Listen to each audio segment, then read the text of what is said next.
Mesdames et messieurs, bonsoir et bienvenue dans cette édition d'information. Les titres tout de suite. La nuit du destin, Laylatul Qadr a été célébrée ce vendredi par les fidèles musulmans du monde. La signification et l'importance de cette nuit, c'est dans ce journal.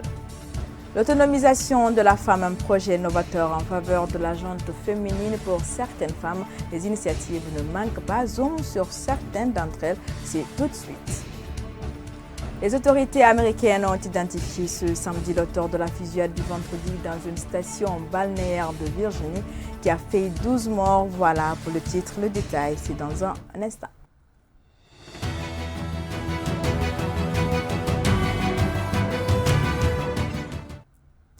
La journée d'assainissement général de Conakry du mois de mai a eu lieu ce samedi 1er juin. La circulation restait bloquée de 6h à 11h sur tous les grands axes. Côté ordures, l'état d'immondices sont restés intacts. Mariamba pour le constat.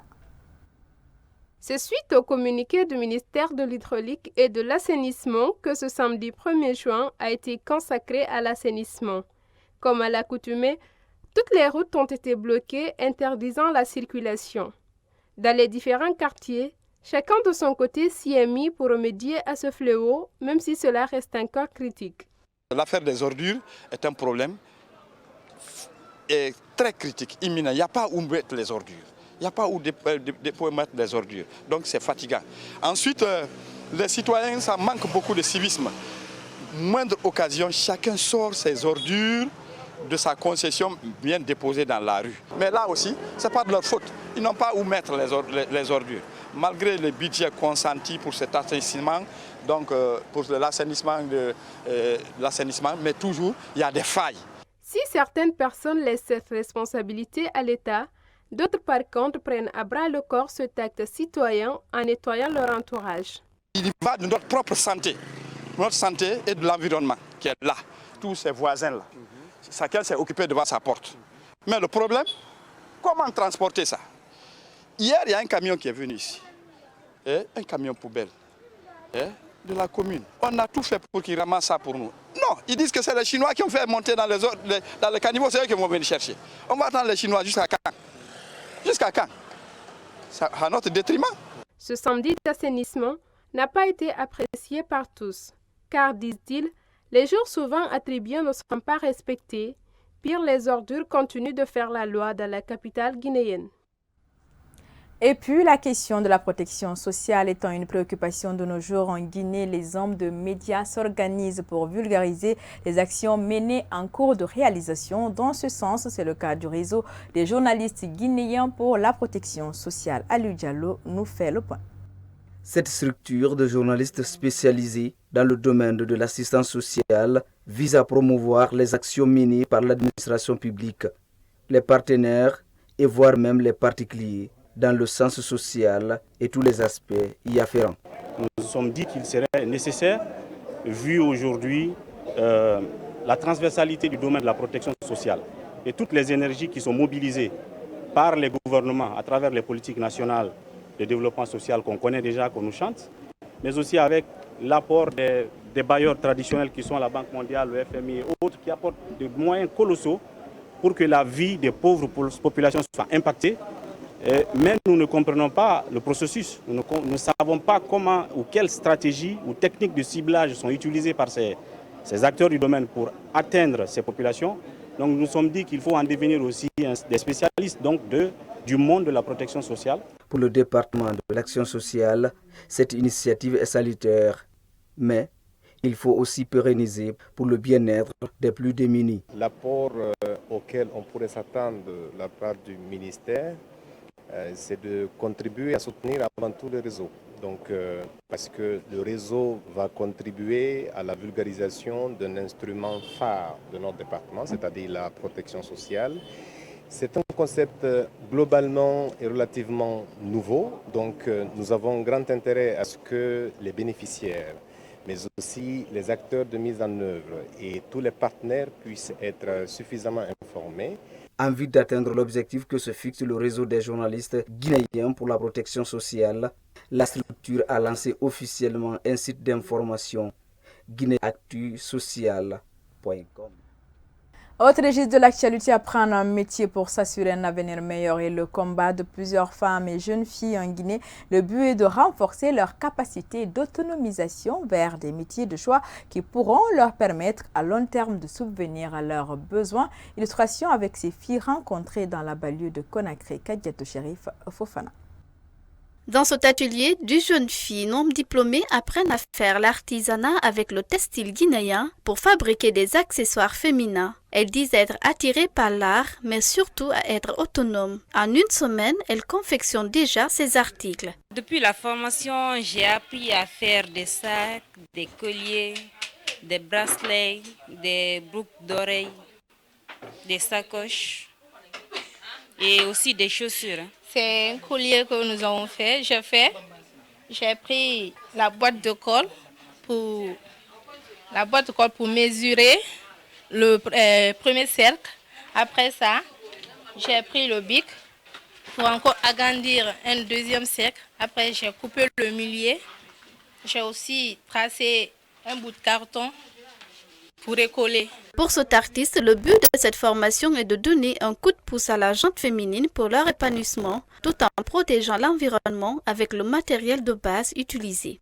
Le métier, c'est pour tout le monde. C'est pas seulement que tu vas dire que non, je fais le droit, ou bien je fais la sociologie, je fais maths, je fais quoi. C'est ça que tu vas faire. Non. Parce qu'aujourd'hui, tout le monde sait que après les études, pour avoir un boulot, c'est purement difficile pour avoir. Donc tu peux faire un petit boulot, même chez toi dans ta chambre, tu ouvres les pages sur Facebook, sur YouTube, tu vas gagner de l'argent dans ta chambre. Ça c'est des bracelets que les gens aiment beaucoup, ça c'est en caoutchouc, tu peux bien mettre et puis donc c'est léger. Pour elle, la vie est un long combat qu'il faut mener à front pour être indépendante. L'avenir, il faut le chercher, c'est pas seulement en s'asseyant à la maison qu'on peut atteindre ses objectifs. Premièrement, tu te fixes des objectifs à atteindre et ensuite tu te bats pour atteindre ces objectifs.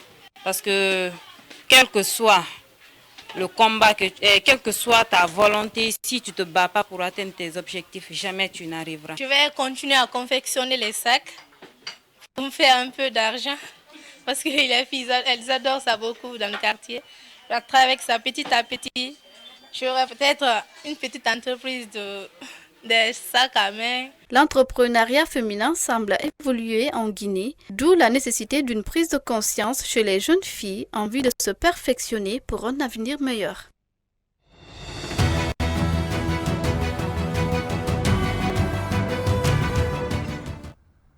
Comme je vous le disais au début de cette édition d'information, la nuit du destin, Laylatul Qadr qui vaut 1000 mois d'adoration a été célébrée dans la nuit de vendredi à samedi en cette 27e nuit du mois saint de Ramadan. Selon les religieux, toutes les portes des cieux s'ouvrent, les prières et le repentir sont acceptées par Dieu. Pour l'occasion, notre rédaction a fait un tour dans certaines mosquées pour recueillir des avis. Suivez le reportage de Tcherno Falilou Diallo et Alassane Souma.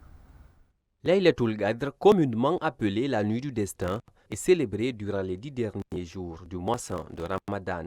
C'est la nuit qui marque l'avènement et la descente du livre saint, le Coran. On est là pour célébrer la nuit du destin. La nuit du destin, c'est une nuit bénie. Une nuit que Dieu nous a donnée, nous qui sommes le compagnon de prophète, pour nous laver de nos péchés. Pour nous laver de tous les mal qu'on a fait pendant l'année écoulée. Nul ne connaît avec certitude la date de la nuit du Laylatul Qadr, mais il est certain, au regard de nombreux hadiths, que la nuit du destin survient au cours d'une nuit impaire. Ça quitte du 20 jusqu'au 30, ou bien du 29. Donc ça se trouve entre les deux. Les 10 jours. Donc, partant de là, il a insisté sur les chiffres impairs. 21, 23, 25, 27, 29. Donc, on ne peut pas préciser effectivement que c'est tel jour. Donc, nous sommes à la recherche de ça. Au cours de cette nuit, Dieu décrète tout ce qui arrivera l'année suivante, d'où l'origine du nom, la nuit du destin. La dévotion au cours de cette nuit équivaut à plus de 1000 mois d'adoration. Laylatul Qadr khayrun min alfi shahr. C'est une nuit, quand tu arrives à adorer le Tout-Puissant, ou bien quand tu arrives à donner le sacrifice dans la nuit du destin, que ça dépasse les 1000 mois d'adoration. Donc on ne doit pas adorer seulement le Tout-Puissant, le 27e jour de ce mois-là. Quand toi tu fais du mal pendant 11 mois et tu arrives à avoir les jours J dans ces 10 derniers jours, c'est un grand profit pour toi. Les jeunes doivent profiter surtout. Ce n'est pas aujourd'hui qu'on doit prier. Après et avant et après, on doit toujours continuer à prier, à implorer Dieu, sa grâce immense pour qu'il nous pardonne. Durant Laylatul Qadr, Dieu exauce les implorations de ses serviteurs. La sagesse que l'on peut déduire de toutes ces traditions est que la nuit du destin a été dissimulée par Dieu afin que ses serviteurs lui témoignent leur foi. Parlons sport à présent. Le tricolore guinéen a été officiellement remis hier vendredi au capitaine du Sili national de Guinée par le Premier ministre chef de gouvernement. Dès après cette remise, Paul Put et ses protégés ont rallié le stade du 28 septembre pour effectuer leur première séance d'entraînement. 8 joueurs et 3 gardiens de but étaient présents. Le reste du groupe était en salle de gym. Le point avec Abdoulaye Momo Fofana. C'est sous les yeux des observateurs fortement mobilisés que le Sili national de Guinée a effectué sa première séance d'entraînement ce vendredi au stade du 28 septembre. 9 joueurs de champ et 3 gardiens dont Moussa Kamara du Orea AC, Ibrahima Kone de Pau et Nabi Moussa Yatara étaient présents. L'équipe a fait plusieurs tours, des conduites de balles ainsi une opposition entre coéquipiers. Aujourd'hui, c'était très lourd parce que les 2 jours qu'on a passés, plus que 3 jours, c'était avec des examens, des tests physiques. Alors, on a bougé matin 6 heures jusqu'à le soir. Alors, c'est fatigant. On a fait un entraînement comme je me sentais un petit peu obligatoire pour le public. Sinon, peut-être on a fait quelque chose d'autre, mais quand même, tu as vu un petit peu qu'ils sont fatigués. L'objectif du Sili dans cette 32e édition de la Coupe d'Afrique des Nations est de ramener la Coupe, comme l'a promis le capitaine Ibrahima Traoré. Mais pour y arriver, il demande le soutien du peuple de Guinée. Ouais, ça va. C'est pas facile avec le Ramadan et tout ça. Après, il faut monter en puissance. La compétition, c'est dans 3 semaines. Donc voilà, il faut monter en puissance, quoi. Ouais, ce qu'on devait promettre avec le peuple de Guinée, juste seulement de compter sur nous, comme d'habitude, et en espérant que, et parce qu'on a 3 matchs amicaux avant qu'on commence la compétition. Arrivé vendredi soir, le second groupe composé de 8 joueurs était en salle de gym. Ce samedi, l'équipe s'envole pour le Maroc, où elle poursuivra son stage de préparation. Les 5 joueurs absents du regroupement de Conakry sont Fodé Kamara, Souri Kaba, Amadou Diawara, Nabi Keita et Ali Keita vont rejoindre le groupe au Maroc.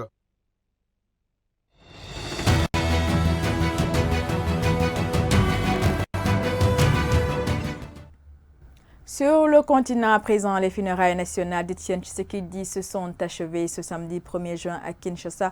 L'opposant historique décédé d'une embolie pulmonaire en Belgique à 84 ans il y a un peu plus de 2 ans a regagné sa dernière demeure dans la journée en périphérie de la capitale congolaise après l'exposition de la dépouille mortelle au stade des Martyrs dans la matinée. C'est vers midi que la cérémonie a été véritablement lancée avec la séquence du dépôt des gerbes de fleurs.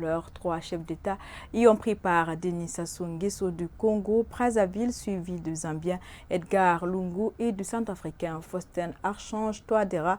L'Ougandais Yoweri Museveni était représenté par son vice-président. Quant au président guinéen Alpha Condé, dont la présence est restée annoncée, n'était pas de la partie.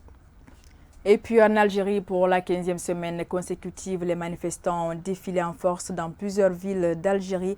Pas intimidés par les nombreuses arrestations, à Alger, les rues du centre-ville étaient à nouveau noires de monde. Gaïd Salah, chef de la mafia, Gaïd Salah dégage, étaient les slogans affichés par les participants au défilé visé cette semaine encore le nouvel homme fort du pays. Les manifestants scandaient aussi pouvoir civil, pas militaire, et c'est une république, pas une caserne.